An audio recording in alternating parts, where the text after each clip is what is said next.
نحمده ونصلي ونسلم على رسوله الكريم أما بعد فأعوذ بالله من الشيطان الرجيم بسم الله الرحمن الرحيم قال الله تبارك وتعالى في القرآن المجيد والفرقان الحميد لقد رضي الله عن المؤمنين إذ يبايعونك تحت الشجرة صدق الله مولانا العظيم ببركته إن الله وملائكته يصلون على النبي يا أيها الذين آمنوا صلوا عليه وسلموا تسليما الصلاة والسلام عليك يا سيدي يا رسول الله وعلى آلك وأصحابك يا سيدي يا حبيب الله سامعین محترم، قرآن مجید، فرقان حمید، قرآن رشید، سورہ فتح جو آیہ مبارکہ کے الفاظ میں نے تلاوت کیے ہیں، اس میں میرا مالک ارشاد فرماتا ہے لقد رضی اللہ، بس تحقیق رب ان سے راضی ہوا، عن المؤمنین، ایمان والوں سے، اذ یبایعونک تحت الشجرہ،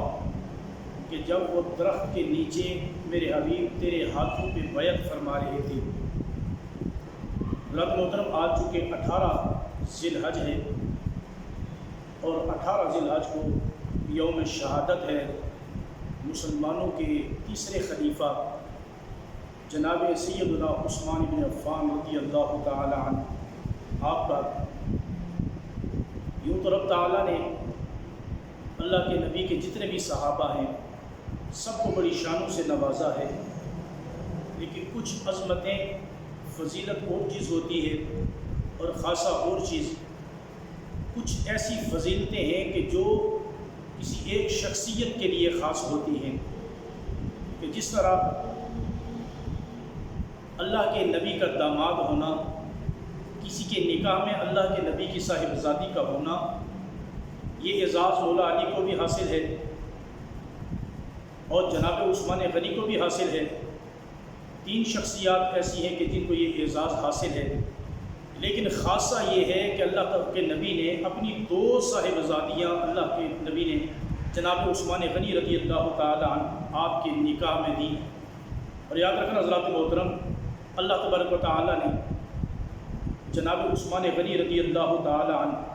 آپ کو پیکر حیا بنایا تھا، اور آپ اتنی حیا والے تھے۔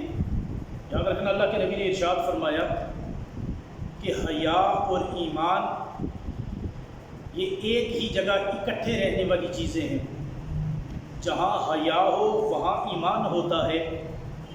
اور جہاں ایمان ہو وہاں حیا ہوتی ہے۔ ایسا نہیں ہوتا کہ بندہ ایماندار ہو اور بے حیا ہو، اور ایسا بھی نہیں ہوتا کہ بندہ بے حیا ہو اور اس کے اندر ایمان ہو۔ اللہ کے نبی نے ارشاد فرمایا کہ یہ 2 چیزیں ایک جگہ اکٹھی ہوتی ہیں۔ اگر کوئی ایک چیز وہاں سے جدا ہو جائے تو دوسری بھی وہاں سے الگ ہو جاتی ہے، کہ اگر بندے سے حیا ختم ہو جائے تو بندے کا ایمان بھی ختم ہو جاتا ہے، اور بندے کا ایمان نہ رہے تو اس کے اندر حیا رہتی ہی نہیں ہے۔ تو اللہ کے نبی نے ارشاد فرمایا کہ اللہ تبارک و تعالیٰ نے میرے غلام عثمان غنی کو حیا کا پیکر بنایا ہے۔ اور یاد رکھنا حضرات محترم، ایک بار اللہ کے نبی اپنے حجرہ مبارک میں تشریف فرما تھے، آپ اپنے بستر استراحت پہ آرام فرما رہے تھے، تو دروازے پہ دستک ہوئی، تو اللہ کے نبی نے ارشاد فرمایا کہ دروازے پہ کون ہے؟ تو جواب آیا یا رسول اللہ، آپ کا غلام ابو بکر آپ کی خدمت میں حاضری کا شرف حاصل کرنے کے لیے آیا ہے۔ تو اللہ کے نبی نے وہاں بستر پہ لیٹے ہوئے، آرام فرماتے ہوئے، تکیے کے ساتھ ٹیک لگاتے ہوئے آپ نے حکم ارشاد فرمایا کہ ابو بکر آ جاؤ۔ سیدنا صدیق اکبر رضی اللہ تعالیٰ عنہ آپ اللہ کے نبی کے پاس بیٹھے، وہاں اللہ کے نبی سے کلام فرمایا۔ ابھی گفتگو جاری تھی، دروازے پہ دوبارہ دستک ہوئی، اللہ کے نبی نے پوچھا دروازے پہ کون ہے؟ تو جواب آیا یا رسول اللہ، آپ کا غلام عمر فاروق آپ کی صحبت کا شرف حاصل کرنے کے لیے آیا ہے، آپ سے ملاقات کا شرف حاصل کرنے کے لیے آیا ہے۔ اللہ کے نبی نے اسی حالت میں، جس حالت میں آپ بیٹھے ہوئے تھے، راوی لکھتے ہیں، اور یاد رکھنا ام المؤمنین سیدہ عائشہ صدیقہ رضی اللہ تعالی عنہ آپ فرماتی ہیں کہ اللہ کے نبی اس طرح آرام فرما تھے، آپ تکیے کے ساتھ ٹیک لگا کے بیٹھے ہوئے تھے کہ آپ کی پنڈلی مبارک سے کپڑا ہٹا ہوا تھا، تو آپ اسی حالت میں لیٹے رہے۔ آپ نے جناب فاروق اعظم رضی اللہ تعالیٰ عنہ آپ کو بھی اجازت عنایت فرما دی کہ عمر آ جاؤ، جناب فاروق اعظم آپ بھی تشریف لے آئے اور آپ اللہ کے نبی کے قدموں میں بیٹھ گئے۔ تھوڑا وقت گزرا تو دروازے پہ پھر دستک ہوئی۔ اللہ کے نبی نے ارشاد فرمایا دروازے پہ کون ہے؟ تو جواب ملا یا رسول اللہ آپ کا غلام عثمان آپ کی خدمت میں حاضری کا شرف حاصل کرنے کے لیے آپ کے دروازے پہ حاضر ہے۔ حضرات محترم، ام المؤمنین سیدہ عائشہ صدیقہ رضی اللہ تعالی عنہ آپ فرماتی ہیں کہ میں نے یہ منظر دیکھا کہ اللہ کے نبی نے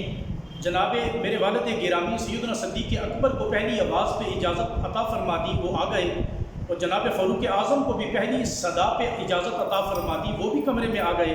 لیکن جب حضرت عثمان غنی نے اجازت طلب کی تو اللہ کے نبی نے ارشاد فرمایا عثمان رک جاؤ۔ اللہ کے نبی نے تکیہ مبارک کی ٹیپ کو چھوڑا، آپ سیدھے ہو کے بیٹھے اور اپنی پنڈلی جو کہ جس سے کپڑا ہٹا ہوا تھا اس پنڈلی پہ آپ نے کپڑا رکھا اور پھر فرمایا کہ عثمان اب اندر داخل ہو جاؤ۔ جناب عثمان غنی رضی اللہ تعالی عنہ آپ جب کمرے میں داخل ہوئے، حجرہ مبارک میں داخل ہوئے تو اللہ کے نبی کی صحبت میں بیٹھے، ہم کلام ہوئے۔ اس کے بعد جب یہ مجلس برخاست ہوئی تو ام المؤمنین سیدہ عائشہ صدیقہ رضی اللہ تعالی عنہ آپ نے عرض کی یا رسول اللہ ایک عجیب منظر دیکھنے کو ملا کہ میرے والد گرامی آئے، انہوں نے اجازت طلب کی تو آپ نے انہیں اجازت عطا فرما دی۔ جس طرح آپ آرام فرما رہے تھے، آپ ٹیک لگا کے بیٹھے ہوئے تھے، آپ اسی حالت میں بیٹھے رہے، تکیے کے ساتھ ٹیک بھی آپ نے لگا کے رکھی۔ جناب فاروق اعظم آئے تب بھی آپ نے اپنی حالت کو نہیں بدلا، اسی طرح آپ بیٹھے رہے۔ جب سیدنا عثمان غنی آئے، انہوں نے اجازت طلب کی تو پھر آپ نے اپنے انداز کو بدلا، آپ نے اپنی جو ہے وہ تکیے کی ٹیپ کو چھوڑا، سیدھے بیٹھ کر آپ نے پنڈلی کے اوپر کپڑا کیا اور اس کے بعد آپ نے حضرت عثمان غنی کو اندر بلایا۔ اس میں کیا حکمت اور اس میں کیا راز ہے؟ تو اللہ کے نبی نے ارشاد فرمایا کہ اے سیدہ، اے عائشہ، میں اس عثمان غنی کا حیا کیوں نہ کروں کہ جس سے رب کی رحمت کے فرشتے بھی حیا کرتے ہیں۔ تو حضرات محترم، جناب عثمان غنی رضی اللہ تعالی عنہ آپ کی وہ ذات ہے، آپ کی یہ شان ہے کہ اللہ کے نبی نے ارشاد فرمایا میں اس بندے کا حیا کیوں نہ کروں، اس کا حیا میں اللہ کا نبی کیوں نہ کروں کہ جس کا حیا رب کی رحمت کے فرشتے بھی کرتے ہیں۔ تو حضرات محترم، پیکر اخلاص و محبت کے ساتھ ساتھ، پیکر محبت کے ساتھ ساتھ پیکر حیا جناب عثمان غنی کی ذات ہے۔ ساری زندگی آپ کی سخاوت سے بھرپور ہے۔ وہ واقعہ آپ دیکھ لیں کہ جب مدینہ المنورہ میں قحط سالی تھی تو ایک یہودی کا چشمہ تھا،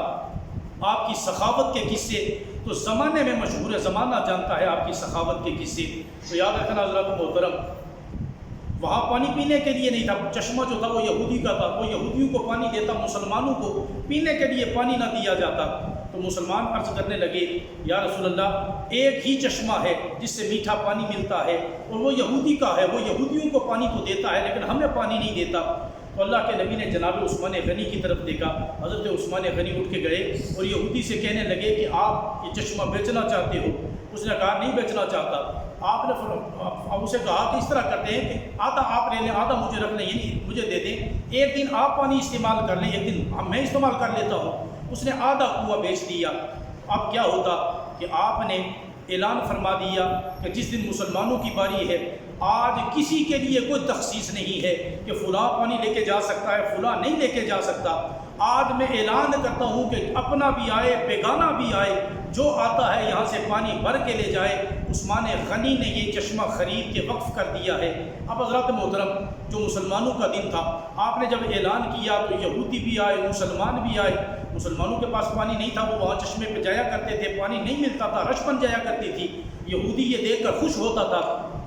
جب عثمان غنی رضی اللہ تعالیٰ عنہ آپ نے فرمایا کہ ایک دن ہمیں پانی ملا کرے گا اور ایک دن یہودی استعمال کیا کریں گے، تو حضرات محترم ایک دن مسلمانوں نے پانی بھرا۔ اب جب دوسرے دن یہودی کی باری آئی تو وہ سارا دن صبح سے لے کر شام تک دیکھتا رہا، کوئی پانی لینے کے لیے، مسلمان تو دور کی بات، کوئی یہودی بھی نہیں آیا پانی لینے کے لیے۔ تو حیران ہوا کہ یہاں تو رش ہی اتنی ہوتی تھی، یہاں سے رش ختم ہی نہیں ہوتی تھی، کیا ماجرا ہے کہ آج کوئی پانی لینے کے لیے نہیں آیا؟ وہ یہودی کہنے لگے کہ جو مسلمانوں کا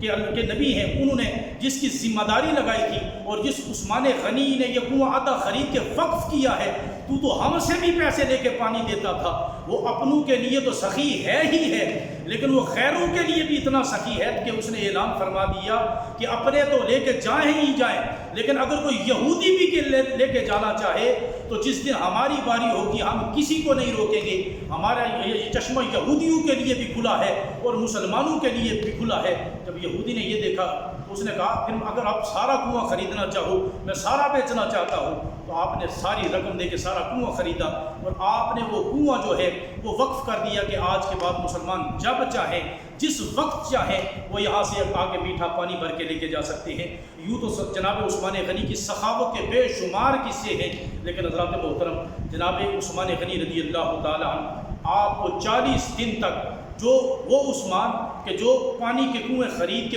اپنوں کے لیے کیا بیگانوں کے لیے بھی وقف کیا کرتا تھا، آپ کو 40 دن تک آپ کے لیے پانی بند کیا گیا، اور پانی بند کرنے کے ساتھ ساتھ آپ کو جو ہے 40 دن اپنے کمرے میں بند کر کے آپ کو شہید کیا گیا۔ یہ وہ ذات ہے جناب عثمان غنی کی کہ اللہ کے نبی نے ارشاد فرمایا کہ میرے عثمان کو رب تعالیٰ نے حیا کی دولت عطا فرمائی ہے، اور جہاں حیا ہوتی ہے وہاں ایمان ہوتا ہے۔ اللہ تبارک و تعالیٰ ہم سب کو جناب عثمان غنی رضی اللہ تعالیٰ عنہ کے نقش قدم پر چلنے کی توفیق عطا فرمائے۔ وآخر دعوانا ان الحمد للہ۔